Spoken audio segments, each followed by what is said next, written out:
I love finding like analogous metaphors when it comes to the things that I'm interested in.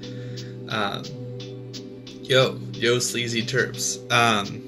This is just sort of a cool thought that I just had, and I'm definitely not, the first person to consider this. I don't think. I'm almost positive of this without going to check. But anyways, without building it up so much, it's not really a big deal.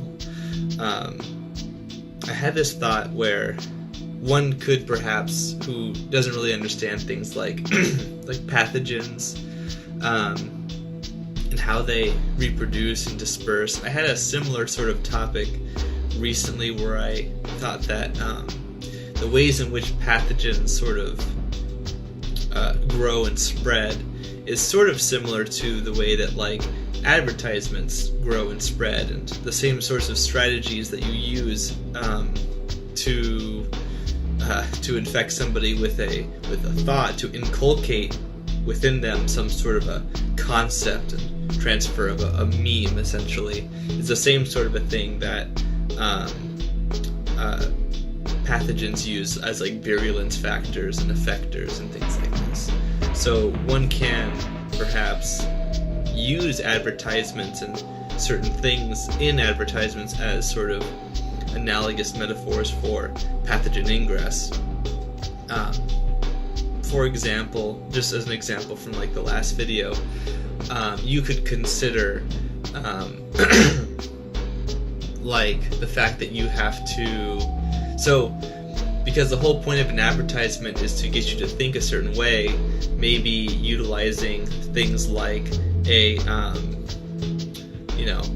an attractive person as something that would ingratiate the concept that the advertisement is trying to create within somebody, or its audience, essentially. The host, in this case. That could be considered like an effector. So pathogen infectors are the same kind of a thing, sort of. It's sort of abstract, right? But for example, if a pathogen has such an effector that maybe downregulates a certain immune response, in the advertisement of an attractive person on a TV commercial, for example, or a billboard or something, that might be something some people aren't tolerant of or resistant to, right, or immune to. And all three of those words are important in a pathology. So an organism that is tolerant of something it's able to tolerate it. The disease, if there is a disease, if it's a pathogen, it causes a disease or some sort of physiological problem, then if it's tolerant, there's much less of it. If it's resistant, it's able to fight it, maybe even cure itself. If it's immune, there's nothing the pathogen can do. So in the same sort of a way, somebody who is not tolerant at all, might be totally taken aback by the advertisement and inculcated, oh, I should really try out that service or eat that product or something like that, right? And if you have a pathogen that has that effect as well, something that can get into the leaf and allow the pathogen to infect the host with the disease that it wants, then you have that effect. But the idea that I had here was not for advertisements and pathogens. It was that specifically, spores are kind of like spam mail. So if you have so let me start by talking about spores. So some people don't know this, but plants have the capacity to create spores. Some plants do, right? And most plants that people are familiar with produce seeds. And spores and seeds have different advantages and disadvantages. One's not inherently better than the other, but there is a reason why seeds developed after spores, and there is a reason why seeds are preferred in a lot of cases. And the big part of that is that they have a reserve of energy, whereas spores typically don't really have that. They're kind of a acquire and acquisition specialist on site. They're an on-site acquisition specialist, whereas seeds have a little bit of reserve power from the plant parent when they do that. So that's the thing. Also, because seeds have a reserve energy, they are able to, or they're more likely to be predated on, because an organism, we eat seeds all the time. There are tons of seeds that we eat as humans. And so there's a lot less organisms that do that with spores. They're like animals. But then you also have other microbes that do feed on spores, and small microarthropods and that kind of a thing. So there are predators still, it's just that it's a different group of predators. And of course, because seeds developed after spores, it's definitely a different evolutionary context, whereas spores still are around, and fungi utilize spores all the time. So that's an explanation about spores. Generally speaking, they don't have as much energy. They don't have nearly as much. They don't have any reserves. They don't have a lot of energy production. But you can make a ton of them. And of all the kind of ways of reproduction, it's generally much less taxing to create them, and you can make so many with so little resources. So that's why they were effective. That's why they predate seeds, and that's why they're still in use now, because in some environments, in a lot of environments, it's worth it. It's not, if you are generally in an area where the spore is going to make contact with a surface or an environment where it will be conducive to its growth, then then you're generally going to be okay. And then if you just multiply that by making a bunch of spores, the chances of germination increase tremendously. If you don't have that, however, then that can be a problem. Spores are also able to travel quite a bit, very great distances. A lot of pathogen spores that we have in agriculture can travel thousands of kilometers in a few months, depending on the wind patterns and things like that. So that's spores, right? Spores versus seeds, for example. And I think somebody who is, thinking about this topic can totally see where I'm going here with regards to spam email, because spam email has a lot of the same sort of qualities. Somebody who is making spam email, somebody who's trying to phish somebody, or somebody who is trying to utilize some sort of a system to create a whole bunch of spam emails to spam a bunch of people utilizing some sort of an information base, is sort of the same kind of thing. I've heard from people who are part of internet security, people who do IT and that sort of a thing, which I have a passing knowledge about. The reason, some people might think spam email is just a waste of time, and who falls for these kinds of things when they look through their spam folder? The sorts of subjects that you're working on just aren't. I mean, it's most people are savvy enough, especially my age, to not click on something. Which is another metaphor there, right? You could consider that maybe a younger person or a younger plant might be able to resist and tolerate pathogens than a very, very aged plant or something like that. But not for the same reasons. I would actually say that younger people are kind of the next generation and might be more resistant, or maybe it's more of a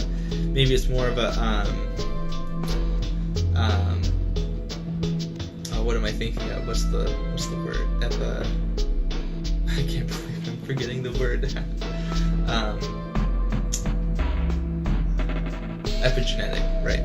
Maybe more like an epigenetic effect, where because of exposure, people my age who are used to computers and email and spam and all that kind of know the tricks of the trade and are able to bypass that and resist it quite a bit. Some people still fall for some that are very clever, but the really low effort effectors are essentially not going to work on us. We're essentially immune or very, very resistant to their effects. So with regards to spam, that's why people still use it. And it's the same reason why spores are still active today as pathogen, as fungal pathogen transmission. Because no matter how dumb the spam is, if you make enough of them and you put them out into enough computers, you can guarantee a certain statistical likelihood of success. And that essentially describes how spores work. It essentially describes how it is that spores are able to function and still work in a post-seed evolutionary ecology. And that's why spam email still continues to be effective. And of course, spores haven't, it's not like they haven't changed in the millions of years that they've existed. The organisms have evolved quite a bit over time. So they're not the same kind of spores that were being spread millions of years ago or hundreds of millions of years ago. In the same way, spam mail has evolved. You will still see things that are kind of low effort, but you'll also see things that are a higher effort. Things that are a little bit more clever. Maybe that's because they have a more convincing title. Maybe they have like a name that you're familiar with. So it's like cold reading, right? They have some sort of name that comes out, like in the subject header, and you think, oh wait, I know. Does this sound like somebody I know? And maybe they're using information from you that like you've put out, and that somebody has data mined or something, which is kind of a scary thought. But when you consider that, it's kind of the same as when a part of your immune system doesn't pick up on something. They read it. Maybe they read some sort of a protein complex or an amino acid or something, or some sort of a piece of genetic material maybe, and maybe because there's some sort of like barrier or some sort of screen, it sort of spoofs, to utilize a information security term, it sort of fakes or spoofs something that would make the host pass by it and consider it friendly, or at least neutral. In the same way, spam emails can have that effect. Essentially, they are a subject matter that they have some sort of subject in the heading, or something in the description, or something in the message itself that maybe to somebody who maybe recently got, you're playing a game where you're trying to statistically see what are things that people are going to reply to also, right? So that's what you need is it's like a virus, right? You need the cell, which is the person, to click on the link, which is the genetic information, and essentially infect the computer, right? So I guess you consider the computer to be like the cell, perhaps, and the person to be like all of its different inner mechanics. And so if the email, if the link is clicked, and it infects the computer, and you go through some sort of a process perhaps, and somebody doesn't know what they're doing, but maybe they see a name they recognize, and they go, oh, I think this is this person I know. Or maybe they had a traffic ticket recently, and they thought, oh, did I pay that? Oh, no, oh, look at this. Or, oh, maybe they have a student loan, or they have some sort of a music subscription or something, and it sounds similar enough, if they don't pay attention, to be the thing that they want. And if that's the case, then the person who cold read and basically statistically thought these 5 things are things that a lot of people do, and a lot of people get tickets, a lot of people maybe are associated with this name, this first name, and there's a statistical likelihood that this many people will click on the link, and so you expect to have this many computers become infested because of that situation, because of that circumstance happening. And of course the strategies change over time, but basically I just came on here to kind of ramble about that topic, not to really answer any questions or comments or anything like that, but I thought it was kind of an interesting thought, at least, and just curious what other people might be able to come away with that sort of thought.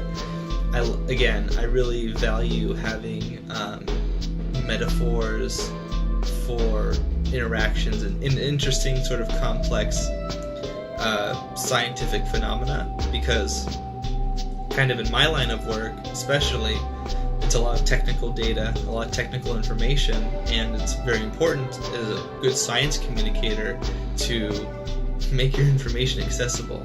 Sometimes it's important, and I'm a pedantic person who likes to use technical knowledge, but also technical verbiage.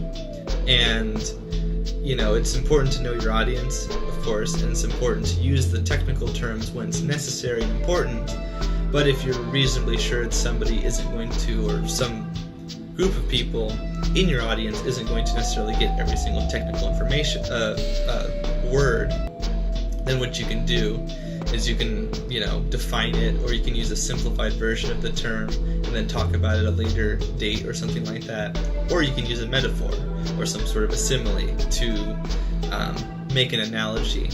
That's why sports metaphors are so popular, right? Because a lot of people know sports, so if you say it's like a pass, or it's like doing this or that, somebody will understand that, or a lot of people may be able to understand that. And if you pick a metaphorical subject that is really relatable, in the same way that it's effective for spam to get to infect people by being very believable, you can essentially communicate technical information analogously really easily if you have a really good example. And I thought this was kind of a cool example a lot of people could empathize with.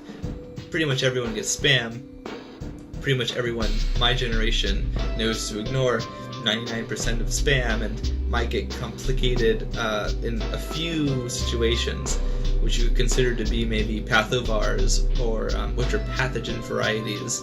Essentially they're strains, in some cases, of pathogens that affect a particular variety of host. You have Panama disease, for example, that wipes out a lot of at least one banana cultivar. And it can be very, very bad. It's a fusarium. It's a part of the fusarium complex. So similarly, you could consider a spam email subject or type that has certain qualities to be very highly effective against certain kinds of people, perhaps, or people who have certain kinds of living circumstances or demographies or something like that. Anyways, yeah, most people empathize with spam email, and I think a lot of people could hear what I'm saying here in this video and maybe understand some of the connections there if I then went into a big sort of explanation where I gave many, many more examples and maybe even tried to explain a certain situation that was going on with a plant. I could say, oh, well, we have this virus which has this DNA. You could consider it like a link in a spam email. That DNA has to be clicked. And the way that they do that is that they make the DNA appealing, or the way that they enter the host body is by making the host recognize it, or think that it recognizes it as benign when it really isn't, which is the whole point of spams and spams. The whole point of spam email and other sorts of sort of confidence actor sorts of techniques and tactics. But anyways, that's all I wanted to say. I haven't done a live in a while, so I wanted to upload this to YouTube, which this will be done in maybe like a few days or something like that. If you wanted to listen to the other video that I had when I sort of talked about this more in general, I think that was like 2 or 3 lives ago. So it's all up on Zenthanol, YouTube channel Zenthanol, and the people who are already on Zenthanol are already going to be aware of that. But anyways, just want to talk about that, and let me know in the comments on YouTube what you think are some other great examples, maybe for metaphors for like maybe pathogens or viruses or things like that, because I think that it could be a really great example, or a really good way to talk about really technical things in phytopathology, in ecology, in pest pathogen management, so that people who don't have all that technical information can essentially get the gist of what you're talking about in a reasonable way that maybe doesn't cover everything, but gives them an idea that allows them to make decisions. And the quicker and more aggressively you can make treatment decisions, the more successful your outcome is going to be, especially if you already have preventative protocols. Anyways, that's all I wanted to say. See you on YouTube.